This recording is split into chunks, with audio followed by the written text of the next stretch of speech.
Hey guys, what's up? It's Alex here. We are back more F1 2016 career mode. Today is the Spanish Grand Prix and this is our second qualifying lap going on to our third qualifying lap here, and this was our fastest time obviously. So first lap wasn't particularly good. We go across the line in 21st position, or our first lap was in 21st position. Going down to turn 1, hitting the brakes at the right time, slightly missing the apex there at turn 1, turn 2 about right this time. This is a very hard corner, turn number 3. This is where Fernando Alonso had his crash in testing a few years back, but we get through there nice and safely this time. So that's us, first sector, half a second down on Nico Rosberg, who's currently leading the session here.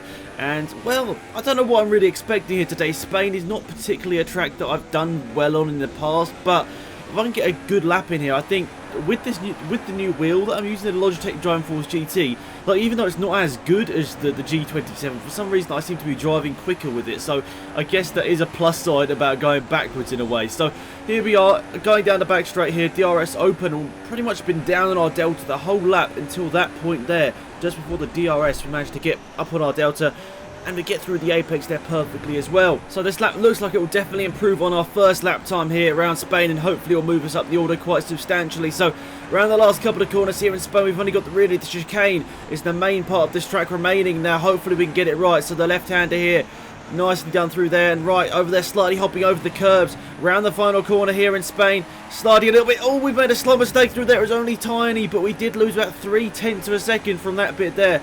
Looking at the split there, I was over a second up and I only gained 0.7 on that lap. So that lap put us in 16th position here for the Grand Prix. You guys are going to see it in a second there. Not too great, only just ahead both of the Manners, but I'll take it. I mean, it's not a track I particularly am good at, so yeah, hopefully we can improve on that in the race. So now looking to the lights here in Spain for the Spanish Grand Prix, and the lights are out and away we go. A pretty good start from me. Alonso's not too good on the inside. Jenson Button's had a shocker on the inside. We'll see a replay of that in a second here. But heading down to turn 1, side by side with Fernando Alonso, and the Manor is trying to get involved as well. He's trying to go around the outside. Is he going to be able to do it? I don't think he's quite done it. Side by side between myself and Fernando Alonso, he manages to just get in front here around the long right-hander, and we're going to have to slot in behind Fernando Alonso. Oh, it's close stuff. We don't quite manage to get past Alonso there on the brakes. We don't want to go for a risky move. But look at this. Bad start here from Jenson Button. And look at this. The manner of Pascal Wehrlein just crashes into the back of him. Not really sure what he's thinking there, but skipping back here to my footage, we're really putting the pressure here on Fernando Alonso. Trying to look around the outside. We're on the grass. Trying to go around the outside. Surely that's not going to be a viable overtake. No, it's not. Got a slot in behind Fernando Alonso, but now we've got Rio Haryanto with his Manor right up behind me. He's putting the pressure on. So in these first couple of corners, we've only gained one position, and that was from Jenson Button falling way back in the order. So a pretty crazy first couple of corners of this race here. And oh, we've hit the gravel, the DRS zone. We've hit the gravel down this back straight. I think we should have just enough speed to still defend from the AI. But wow, that's not what we would have wanted to be doing here on the first couple of corners of this race. We don't want to put it into the gravel that early on. We don't want to put it in the gravel at all, but you know what I mean. If we put it in the gravel this early on, it's really sort of gutting for the whole race, but at least I suppose we'd have time to fight back. So last couple of corners here once again. Are we going to mess up the final corner like we did in qualifying through the chicane quite nicely? Last corner of those. Can we get it right this time? I think we've done it pretty well. And I have been listening to you guys in the comment section telling me to shift up earlier. I think I have been doing it in this episode and the last episode as well. And it helped me down the main straight here. Fernando Alonso in his McLaren Honda, very slow in a straight line. We managed to get past him very easily here. Now Esteban Gutierrez is the next person here. We're just going to drive all the way around the outside of him.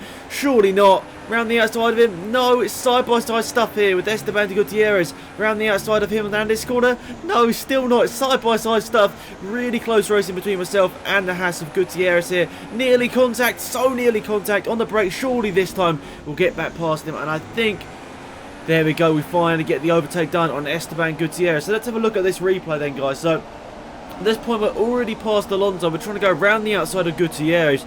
It's not really going to be a viable overtake. We so nearly do it, however. We're still side by side at this point, so we've got the downforce advantage over the Haas, and it's pretty impressive to still have the outside line and still be keeping it side by side here. But this is when the overtake gets done, so you can see we're side by side with the Haas in the braking zone. I think there might have been a tiny bit of contact. We managed to get past Esteban Gutierrez in his Haas and move up a position.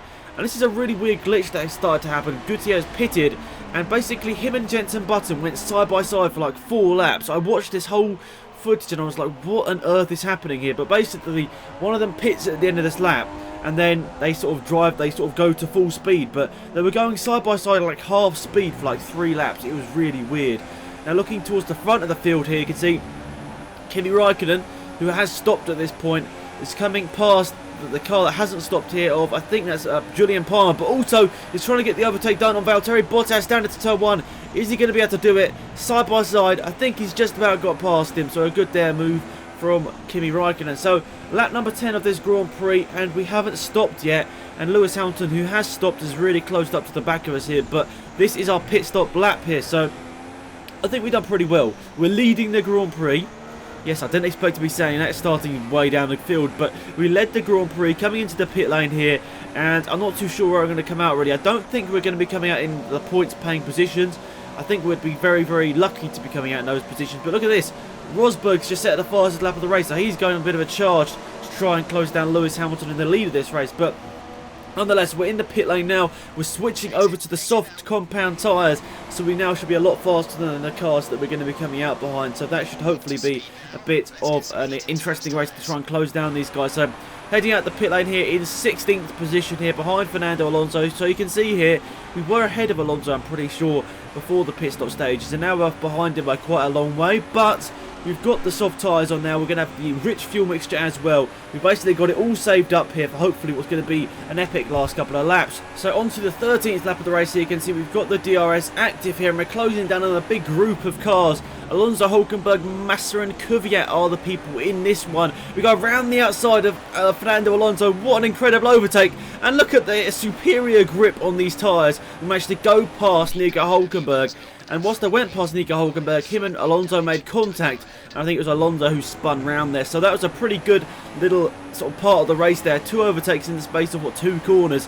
Now we're going to try and get past Felipe Massa. Not really going to be overtaking him here. Or are we? Look at this. Look at the superior grip on the soft compound tyres in comparison to the mediums. Once you go straight past him, the grip is really superior right now. So now catching up to our teammate Daniel Kvyat. Now we need to be beating him quite a lot in these series because at the moment he's beating us in the rivalry. So we need to get one over on him here and try and get some points in that little rivalry back, because I think there's some sort of reward for beating him in the rivalry or trying to beat him as the #1 driver. So at the moment it's not been going too well, but if we can get past him here, this would be a nice little sort of momentum booster, hopefully going to the next Grand Prix in Monaco, which I think is going to be very tough to beat. So here we are, last couple of corners here, trying to get Daniel Kvyat. Can we get him here? It's going to be very tough to get him here, but we know we're going to be getting the DRS just around this corner here, so don't need to do anything too silly. Got it a bit wide though, however, and we're hitting the DRS button right here. And at this point, I'm not really too sure. Do I pull out the slipstream as early as possible? But we just sort of stream past them there. Nice move up there into the points now. And now we've just got to try and catch down Sergio Perez, who you can see just in front of us here, battling with somebody else. I'm not too sure whether we're going to be able to get both of them, but I'm hoping at least one of them to put a bit of daylight between myself and Daniel Kvyat, who's now in 11th position. So obviously he's not scoring points, I am, so that'd be really good for the series if I can get one over on Daniel Kvyat. So now down to turn 1. Surely we're not going to be going for an overtake on Sergio Perez here. We're way too far back, so we hit the brakes here just behind Sergio Perez, but we get the nice run through here. Are we going to be able to get the overtake done? Surely not through here, not around the outside again.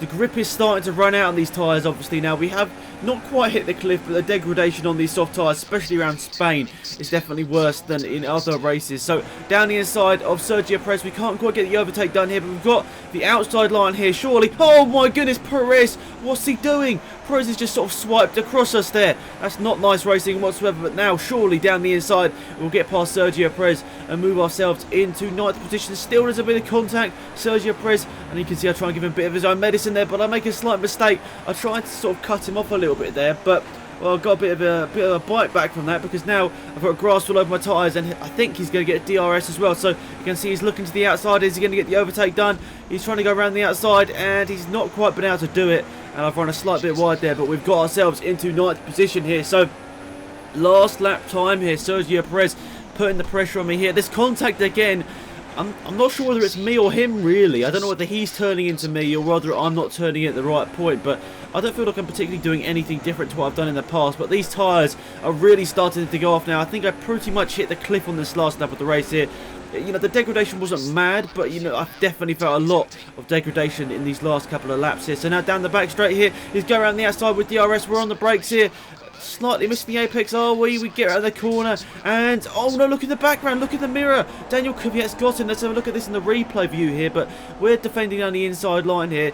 He's trying to go around the outside. That's never going to work out. And Daniel Kvyat, being the opportunistic that he is, goes past him and moves up into the points. It's actually not what we wanted, because it means that Kvyat will get an extra bonus in the rivalry for getting the points. So technically we don't want him to get points, but I suppose we do want him to get points, I suppose, for the team as well. But in our inter-team rivalry, we don't really want him to be scoring points. But I guess at the end of the day, it's better for the team in general if we both score points. And across the line there, 9th and 10th for Toro Rosso at the Spanish Grand Prix. I'm pretty happy with that. I really did like the alternative strategy there. That's the first time I think I've used it, but it definitely worked out for me there today. Trying to keep up on the medium compound tyres and then coming through with the faster tyres at the end was a lot of fun. Being able to overtake people a little bit easier is actually quite nice, to have that little feeling that you're going up to the back of someone with a couple of laps to go, knowing you will have the advantage of them coming out the corners. But there we go, Mercedes win again. Whew. A bit boring, isn't it? Just joking. But yeah, Mercedes pretty much winning every Grand Prix as per usual. But there we go, there's the podium. Hamilton from Rosberg, from Verstappen, who won this Grand Prix in real life. He gets on the podium for Red Bull. But overall, guys, I'm pretty happy with that race personally. For me, managing to fight back through the field a little bit and get some points there for the table, which is really important. So is that 3 points finishes in a row now, so that's pretty good stuff for us, and hopefully we'll continue this momentum for the rest of this series. But as I said, I'm really enjoying using the Logitech Driving Force GT. It's much more fun using the wheel than using the controller, but the Driving Force GT just seems to be a lot better for this game than the G27. But let's have a look at the driver standings here now. We're on 22 points. Rosberg, he's losing points now to Hamilton. That's only 21 points now, the gap. It was a massive gap, but that's really been clawed down just like real life. But there we go, Anthony Davidson giving me the driver of the day, which is, well, as expected, because they give the driver of the day to the person who gained the most positions. But anyway, guys, thanks for watching. Have a great day. It's been AlexZAfRo out here. Goodbye. Thanks for watching, guys. Hopefully you enjoyed the video. If you did, remember to leave a like on the video and check out the video you missed on your screen right now. It's one of the latest videos on the channel, so if you haven't seen it, go back and check it out. Thank you for watching. It's been AlexZAfRo out here. Goodbye.